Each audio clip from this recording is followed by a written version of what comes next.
Welcome back to An Acquired Taste. Today I want to talk to you about why you don't want to take angel investment, or maybe you do. So let's start with what is an angel investor. Typically, an angel investor is a high net worth individual that wants to place an investment in a startup. Maybe they want to do it in other kinds of private equity, but for today, let's just talk about startups. First, let's talk about how angel investing has changed over the years. First generation angel investors really place their investments into founders, and those founders were working in markets that they were already really familiar with, or technology that they were already very familiar with. They were probably successful in those same markets or around those same technologies. So they're taking their winnings off the table from their exits or their own business success, and they're investing basically in the founder into markets, into technologies they already understand. Very little expectation around returns for those investors, mostly seen as this is a way to support my startup community, the next group of founders, the next generation of builders, however you want to think about that, but minimal expectations for returns. Fast forward to what I call second generation angel investors. And basically that definition has changed. It's more about check size, so small checks, and participating entities in that are usually individuals. So the people who are actually investing in those startups are usually individuals. But now angel investing can come from family offices. It can even come from institutional funds that are calling themselves angel funds. There's more expectations around returns. So it's a little less about giving back to the community or investing in the future of the next founders or the next builders. And it really is around kind of traditional investment motivations. I put a little bit of money in now. Several years from now, I get a bunch of money back. So I think that's important to understand how that has changed over time. Also, two types of angels as far as the second generation or current generation of angels. The first, again, successful in the same sector they're investing back into. They already understand the market or the tech. They usually have a huge network. They have tons of strategic value for a first-time founder. And they're looking at the founders saying, I think this person or these people can be successful in what they're trying to do, and I'm going to put some money in. The second are kind of high net worth individuals that occasionally invest into private markets, may have a preference around a certain market or a certain technology, but they probably know the founder personally, or maybe they know the founder's family personally, or there's 2 or 3 degrees of separation. So two kinds of basic lumps of angel investors. That's not everybody. That's not all encompassing, but I think you can bucket them kind of in those two main buckets. So let's talk about the pros of taking money from an angel investor, regardless of their type, regardless first gen, second gen. They can be easier to connect with, so you can find them faster, more likely to get a meeting, more likely to get meaningful dialogue. They can be a strategic investor, and they can serve as an incredibly important and additive advisor for founders that are just getting started in this space. And the network effect of attracting more angels once you have the first angel investor. I mean, these folks tend to have friends or colleagues that also invest, and that network effect of them talking about placing an investment in your company may attract interest from other like-minded individuals or angels. That's always a positive. That happens with institutional money as well, but it is a strategic benefit of angels. Cons would include the carrying cost of any investor is a fixed cost, regardless of check size. I'm gonna take that in pieces. All investors will have some level either of expectation or legal right to information. And that information can span from they want to sit on your board, which is pretty extreme, to they expect you to update them regularly. Maybe that's quarterly, maybe it's even monthly, but they have certain information rights. There's also certain legal documents, there's certain legal or tax implications. All of that stuff has to be serviced. So you have to think about it. Once you've taken somebody's money as an investor, you now have to service that investment. Usually angel investment is in the form of debt, not equity. But regardless, you have a certain amount of obligation in information and in documentation and in compliance for those investors. So if you think about it, there's a base level of expense per investor that you'll have every single year. So let's say conservatively, that's around $500. So it doesn't matter if an investor gave you $500,000 or they gave you $5,000, you're going to have at least a fixed cost around $500.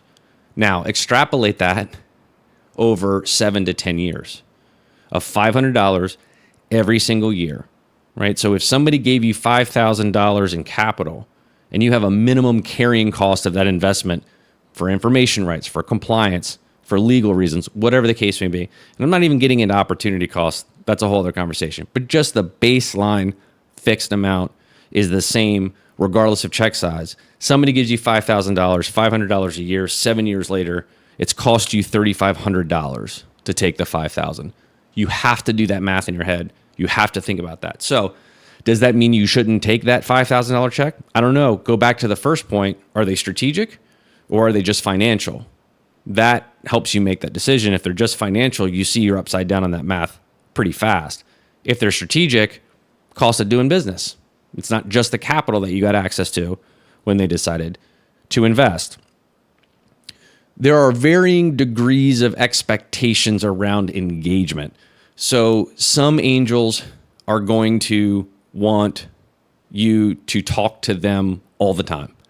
Every little update, every little thing that changes.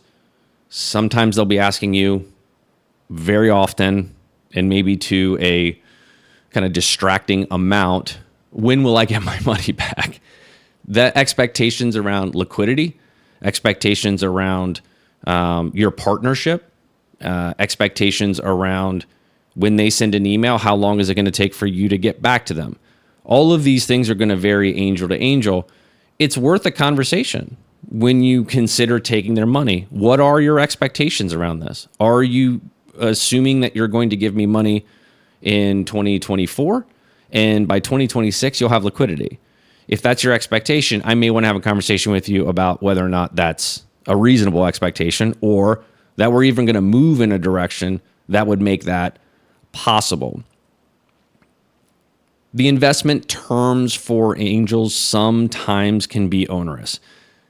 Not always, and I don't want to paint them in a corner because a lot of times angel investors, especially angel investors that do a lot of that type of investing, that stage of investing, will have a templated term sheet, a templated approach to how they want to structure that deal. So it may be very straightforward. They may just take a safe note off of Y Combinator and reuse that, right? Very standardized form, very common at that stage of investment now. But sometimes they can be onerous. They could have things in there about dividends, which is an amount of money that you're going to pay out every single year based on either your profitability or based on a timeline. So regardless of if your profitability or not, you owe a certain amount of dividend. Interest rates might be higher than market rates if it's a debt instrument, like a convertible note. There could be warrants in there. Warrants are a fancy way of saying a future right to something, and that something is then defined. Warrants can be relatively harmless. Warrants can be really onerous. And why that's important, not just from the standpoint of kind of the fairness of the deal or how founder friendly or unfriendly that deal is, also comes to your next round. If you have a bunch of rights that have been assigned to an angel investor at a low dollar amount, when you go to raise money the next time, the new investors are going to see those terms. And those new investors may do one of two things. They may go, no, I can't have somebody on the cap table with my much larger check and influence be sitting there with these terms. Or they may say, we want the same terms. So now you have unfavorable terms with significantly more money on the table, significantly more dilution of your common equity or potential future dilution of your common equity, now rolling up into much larger checks. And the last thing is, sometimes there can be strings attached to an angel investment. And I have seen them run the gamut of what I mentioned before, which is they want a board seat for a few or even several $1,000s, but let's say it's much less than even $50,000, to I will invest in you only if you commit to leasing space for your office in a building I already own. I've actually seen that as a term of investment. So understand that those things can work their ways into terms around private placement, around angel investing that you don't normally see in institutional investing. Doesn't always happen, but you see it a lot more often in those kinds of deals from that investment class than you see it in other places. So let's wrap it up. Should you take angel investment? Are they strategic? Are those angel investors strategic? Are they going to be worth more than just the check they're writing, just the financial support? If the answer is yes, it's probably a yes. You probably are going to get a lot out of it. But again, let's go back to setting expectations on both sides of the equation. What are they expecting from you, and what can you expect from them? If you're taking this early check and you believe them to be strategic, make sure that they're signing up to be strategic. Don't just assume that they're going to return your phone calls. Don't assume that they're going to open their network. Ask that on the front end. Understand if that's part of their thinking as well. If they are strategic, if they are willing to do it, the money and the amount of money doesn't matter nearly as much. What expectations do they have of you?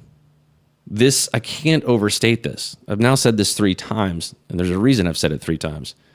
Expectations vary wildly between angel investors. And those expectations will have a direct correlation to the relative value of the check they're writing you. If their expectations are that you're going to talk to them every single week for an hour, and they want to write you a $5,000 check, that's probably too high an opportunity cost for you to seriously consider. And then lastly, is there enough value in their participation? Because one of the things that happens is when you take money is you create what's called a cap table or a capitalization table. It's a fancy way of saying it's a list of all of your investors and effectively what they're owed, what their debt looks like, how that converts, et cetera, et cetera. Angel investors will be on that cap table for 7 to 10 years. They're going to be in partnership with you in one way, shape, or form, legally, spiritually, philosophically, for 7 to 10 years. So look at that and go, is what they are offering meaningful enough value for me to take an amount of money that, frankly speaking, in most cases will be gone in the first 2 quarters, certainly in the first year. And you still have them on your cap table, and they'll be on your cap table for as long as basically they want to be and don't have an option to get off, or as long as they'll have to be to reach liquidity. Understand that before you get into it. So, should you take angel investors? Should you not? I think you need to consider these things and then make the decision that's best for you and best for what you're building. All right, look forward to your comments. Tell me where I got it wrong. See you next time.